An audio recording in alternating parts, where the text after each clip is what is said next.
আমার স্বামীর ধরে নিয়ে গেছে। আমরা আইএসএফ করিস বলে তাই হ্যাঁ আইএসএফ করেছি। আমাদের ননিশাল ফাইল তুলতে বলতেছে, আমরা তুলিনি। আশেপাশে যারা কটা সন্ত্রাসীরা তারাই করেছে। কি বলবেন আজকের এই রাজ্য নেতৃত্বে এসে কি? হ্যাঁ, আজকে যে আইএসএফের রাজ্য নেতৃত্ব থেকে আমার বাড়িতে আসা হয়েছে। আমার এই মেজ ভাই, তিনি গুচুড়িয়া বুথের ক্যান্ডিডেট ছিলেন আইএসএফের, এবং আজকে তাকে ভাঙড় যে কাণ্ডটা হয়েছিল, যে কাণ্ডটা অ্যাকচুয়াল আমরা সবাই আপময় জনগণ জানি কারা ঘটিয়েছে এবং কে ঘটিয়েছে।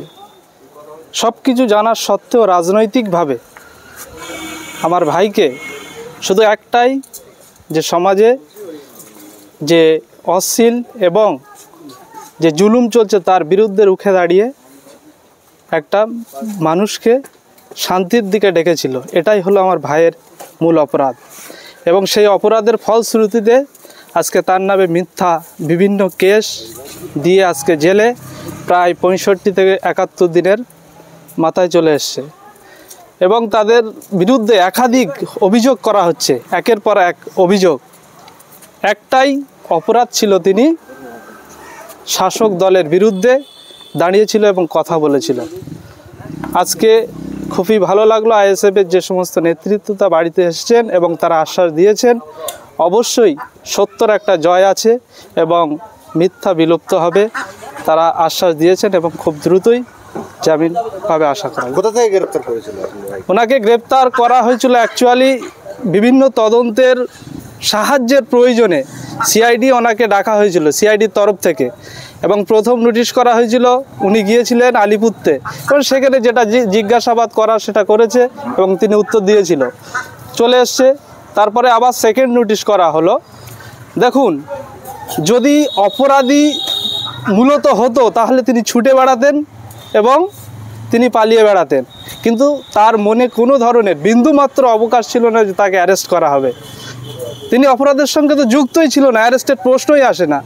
কিন্তু সেকেন্ড ডেটে তাকে ভালোভাবে ডেকে নিয়ে সেখান থেকে তাকে অন্যায়ভাবে গ্রেপ্তার করাছে এবং তার উপরে মানসিকভাবে বিভিন্ন টর্চার করা হয়েছে, বিভিন্নভাবে অ্যাঙ্গেলে কোশ্চেন করিয়ে তাকে ফাঁসানোর চেষ্টা করিয়েছে।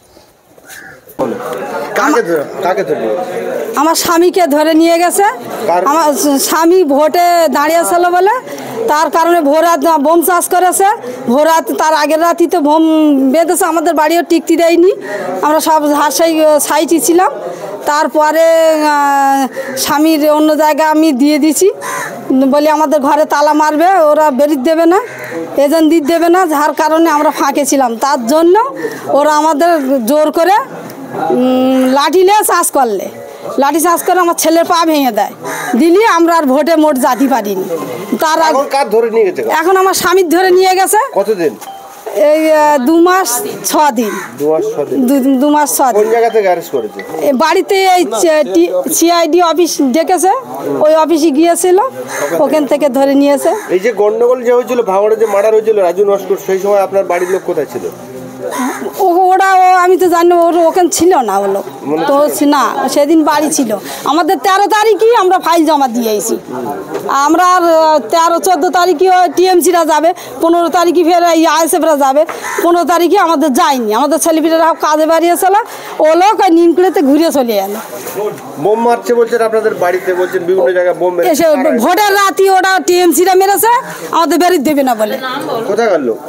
এই আমাদের এই গ্রামের লোক। কাউকে চেনেন কি আপনারা? আজ রাত্রির অন্ধকার চিনতে পারবো না তো। এই যে এই দেয়ালে মেরেছে, এই দেয়ালে মেরেছে, আর এই আমার গেটে মেরেছে, 3খানা বোম মেরেছে। কেন? কারণ কি আপনাদের এত অত্যাচার কিসের? আমরা আইএসএফ করিস বলে তাই।